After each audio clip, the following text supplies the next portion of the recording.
Bonsoir à tous et bienvenue dans le journal. Voici les titres. Nous nous arrêterons quelques minutes au musée de la culture contemporaine Adama Toungara, ouvert en 2020 dans la commune d'Abobo. Ce musée est le 3e plus grand d'Afrique, un véritable réservoir culturel dans lequel s'exprime l'art africain et du monde. Le MUCAD attire chaque jour de nombreux visiteurs. Escale 225 à suivre.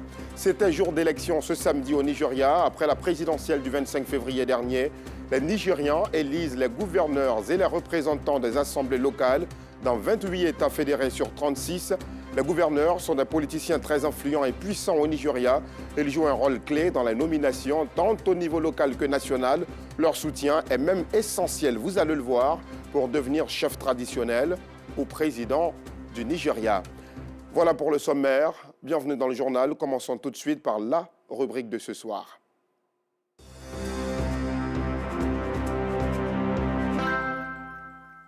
Le musée de la culture contemporaine Adama Toungara est le premier musée exclusivement dédié à l'art contemporain en Côte d'Ivoire. L'art s'y exprime sous diverses formes, des sculptures, des tableaux qui relatent à la perfection l'histoire de la civilisation africaine et celle du monde. Inauguré en mars 2020, le MUCAD attire chaque jour des jeunes et des adultes dans son magnifique cadre qui accueille des expositions de qualité. Si vous n'y êtes jamais allé, ces images commentées par Clément Boko, vous donneront forcément envie. C'est le premier musée dédié à l'art contemporain en Côte d'Ivoire. En son sein, une gigantesque sculpture faite en liane depuis les temps coloniaux. Avant, on trouvait cette sculpture-là à l'aéroport. Donc après, ça a été muté au Palais de la Culture. Donc c'est ainsi que ça s'est retrouvé ici au musée. Cette œuvre d'art est appelée la Restauration. Elle marque 3 âges de l'économie ivoirienne sous l'emprise des colons. Il y avait cette période où l'économie de la Côte d'Ivoire était notamment contrôlée par la France. Donc on peut remarquer ici que elle est grande, l'économie était fulgurante. Donc dans la deuxième sculpture, on remarque que la sculpture a des ressources, a une poitrine. Voilà, donc là, on parle de l'indépendance et la connaissance des ressources naturelles de la Côte d'Ivoire. Donc dans la troisième sculpture, on voit que l'enfant n'arrive pas à arriver au niveau de la poitrine, comme si la Côte d'Ivoire n'arrivait pas à utiliser ses ressources naturelles. Le musée contemporain Adama Toungara, situé au cœur de la commune d'Abobo, regorge 2 salles d'exposition avec une panoplie de photographies, de dessins, de sculptures qui relatent les histoires, les cultures, des traditions de plusieurs pays du monde. À travers cette image, l'on dénonce le racisme et l'apartheid en Afrique du Sud. Il nous fait savoir ici qu'après tous ces incidents, il existe une nouvelle génération de jeunes Sud-Africains qui expriment le désir de vivre ensemble, qui fréquentent les mêmes endroits scolaires, qui arrivent même à se marier, même s'il y a encore une minorité de Sud-Africains pour qui la race noire reste inférieure, comme cette dame qui a embauché une femme dont elle ne connaît même pas le nom, dont elle ne connaît pas la famille, et qui l'appelle souvent par des signes comme « ps » dans la maison. Sur cette représentation, le peuple Takanuka, un peuple qui vit en Amérique latine, précisément au Pérou, selon la tradition, s'affronter pendant la fête de Noël contribue à resserrer les liens entre les membres de la tribu. C'est aussi le jour où des personnes qui entretiennent des relations déjà amicales ou fraternelles choisissent aussi de s'affronter dans le but de consolider leur union, leur amitié. Autrefois, les femmes étaient entraînées pour l'anti-braconnage afin de se défendre contre les animaux féroces en Afrique du Sud. Elles sont appelées les mambas noirs. Des femmes noires habillées en quelque sorte comme des militaires nous fait savoir qu'en Afrique du Sud, il existe une armée typique qui est entraînée et qui est majoritairement formée de femmes à combattre contre le braconnage. Et elles sont aussi entraînées dans l'intervention des confrontations entre les animaux dangereux. Derrière ces milliers d'images se cache l'histoire des peuples, des pays et du monde. Cette infographie, quant à elle, nous présente l'histoire de la femme africaine avant et après la colonisation. Elle a perdu son identité selon l'artiste. La femme africaine qui vivait en fonction de sa propre culture, de sa tradition, et la femme africaine après la colonisation. C'est pour montrer en quelque sorte que la femme africaine a perdu son identité et maintenant a tendance à imiter maintenant, les choses d'autres horizons. Cet espace regorge essentiellement les photographies réalisées par les jeunes d'Abobo, prises dans leur réalité quotidienne. Une manière de les inciter à s'intéresser à l'art à travers la photographie. Ils ont essayé de photographier en quelque sorte leur moment de religion, leur récréation, les vendeurs et les vendeuses ambulantes de leur commune, les réalités de la commune d'Abobo en quelque sorte. Dans ce musée, l'identité culturelle de la ville d'Abidjan est représentée.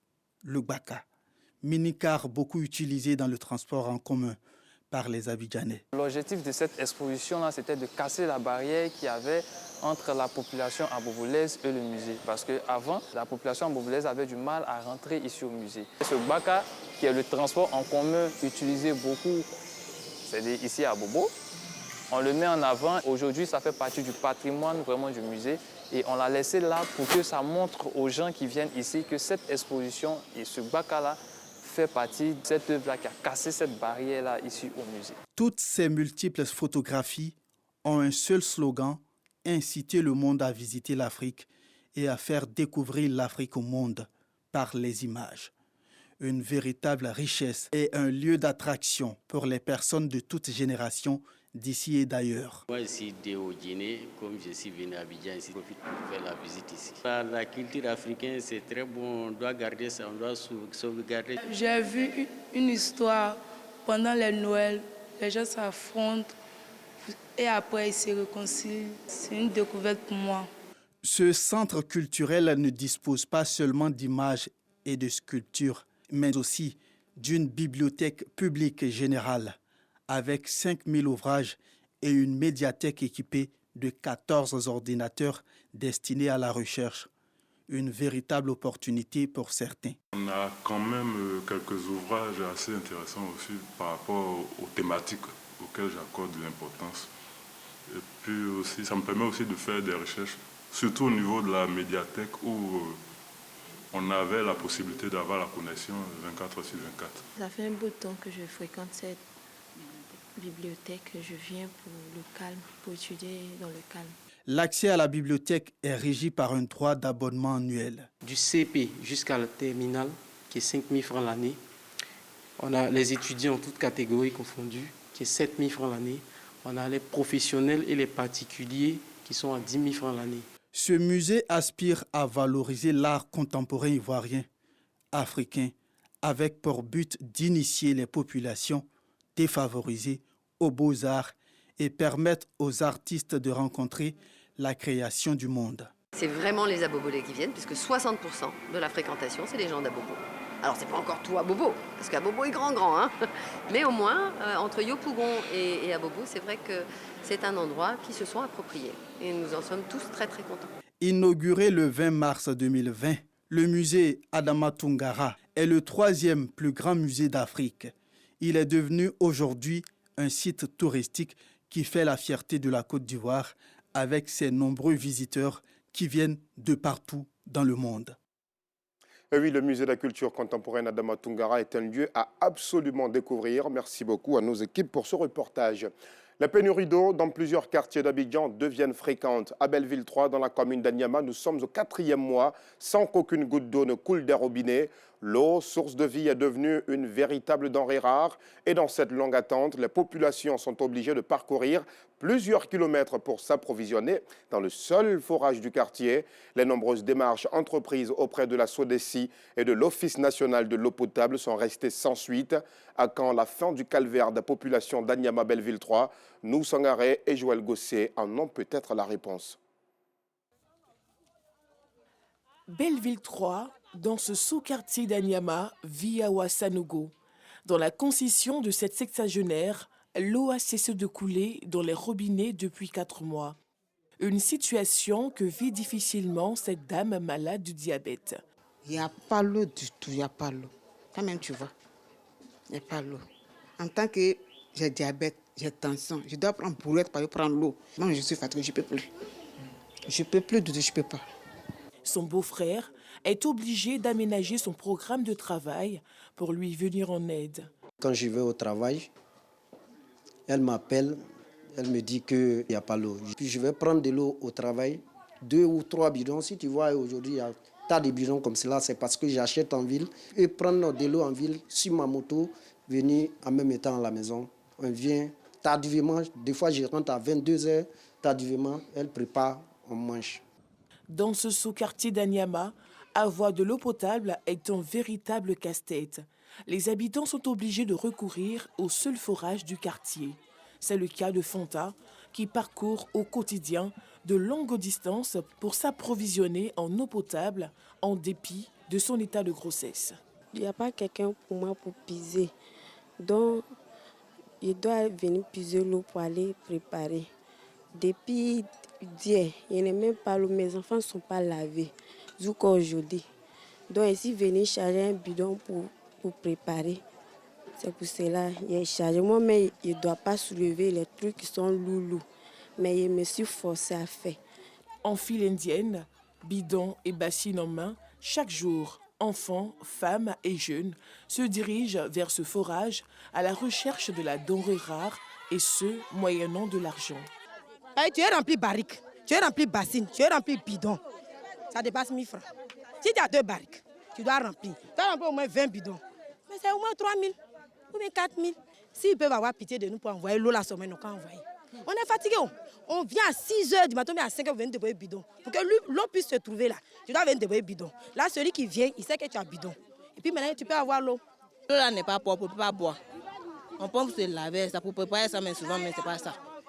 Donc on a un problème d'eau, on veut l'eau. L'État n'a qu'à nous aider.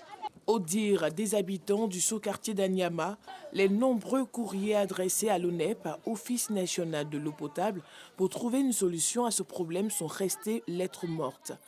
Pour en savoir davantage, nous nous sommes rendus dans les locaux de l'ONEP, dans la commune de Cocody. Selon le directeur général de cette structure, la fin des travaux de la station du traitement d'eau de la région de Lamé mettra fin au problème d'eau à Anyama. La capacité de production de la station est estimée à 240 000 mètres cubes d'eau par jour.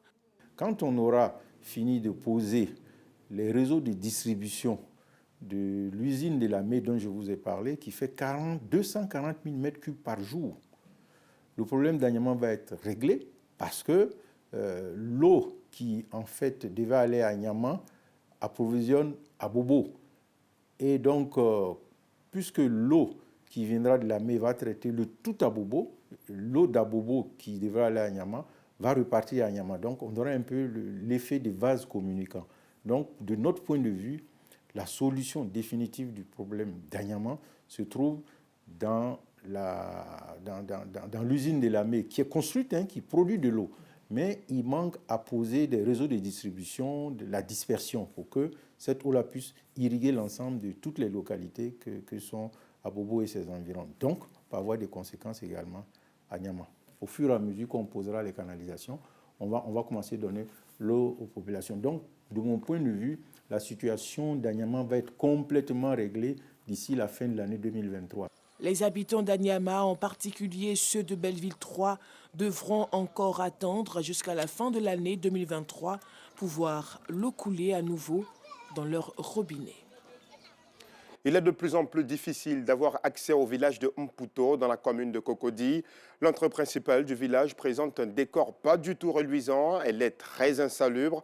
Et le caniveau, situé juste à côté de la route, présente un réel danger pour les populations. Ce trou béant est d'ailleurs à l'origine de cette dégradation de la voirie. Les usagers et les populations craignent le pire. Ils en appellent à l'aide des autorités afin de limiter les dégâts au plus vite. Fedanayeo, Clément Boko.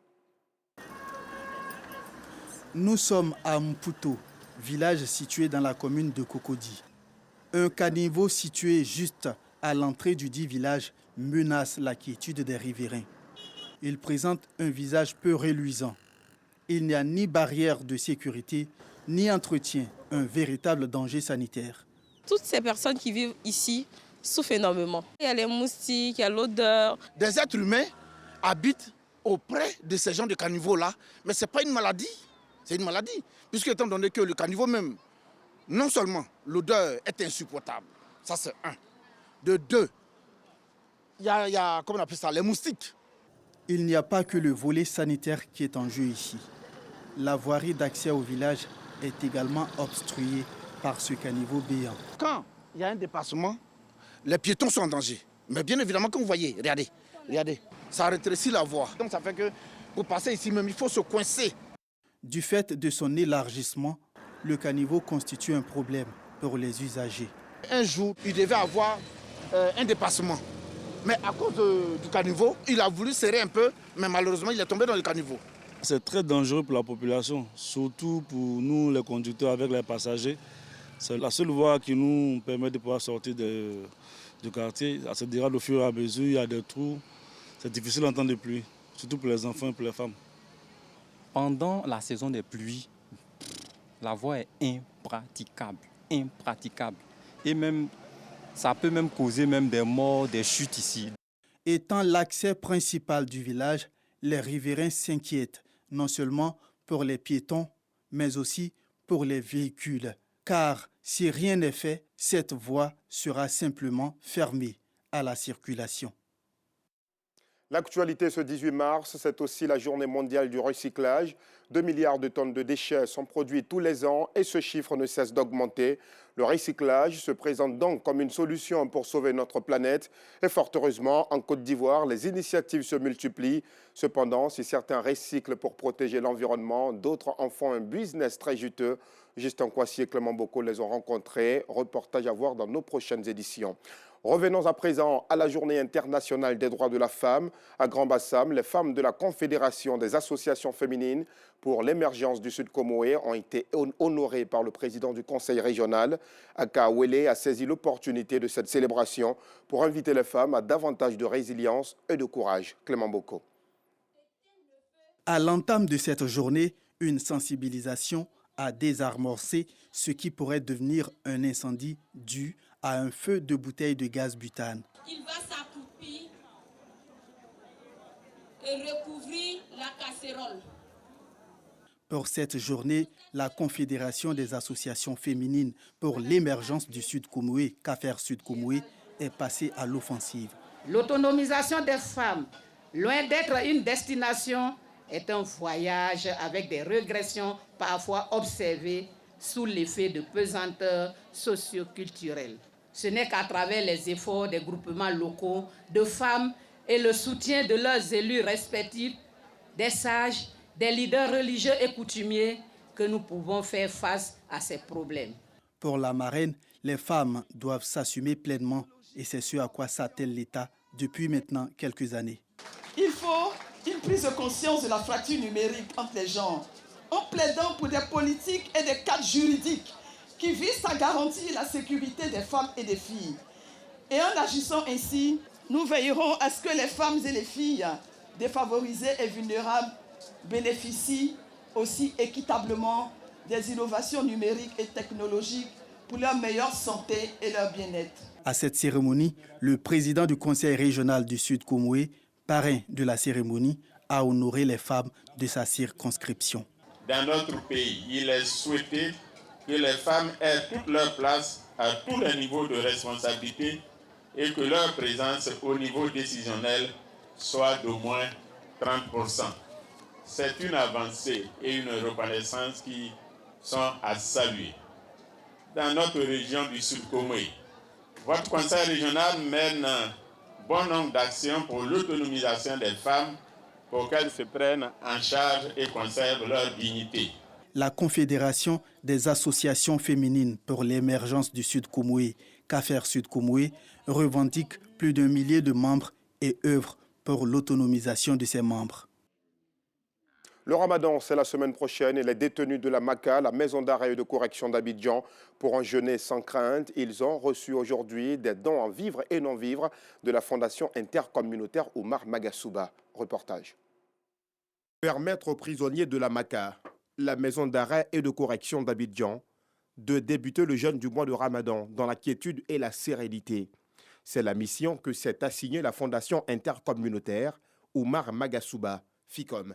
Aujourd'hui, elle a fait des dons en vivres et non-vivres, composés entre autres de sacs de riz, de bidons d'huile, de pâtes alimentaires, de cartons de lait, de vêtements et de bouilloires à plus de 6 000 prisonniers musulmans.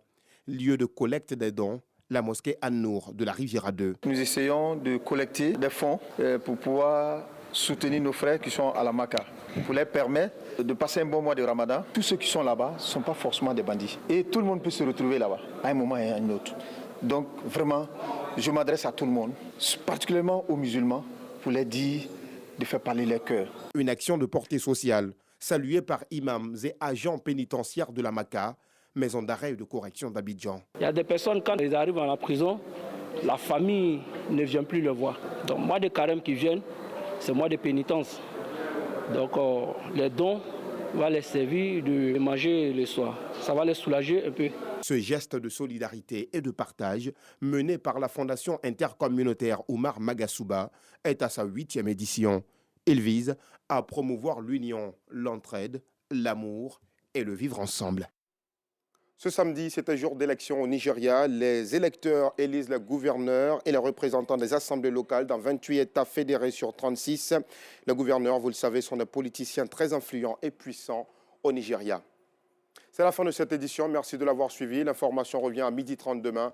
Je vous retrouve à 19h30 si Dieu le veut.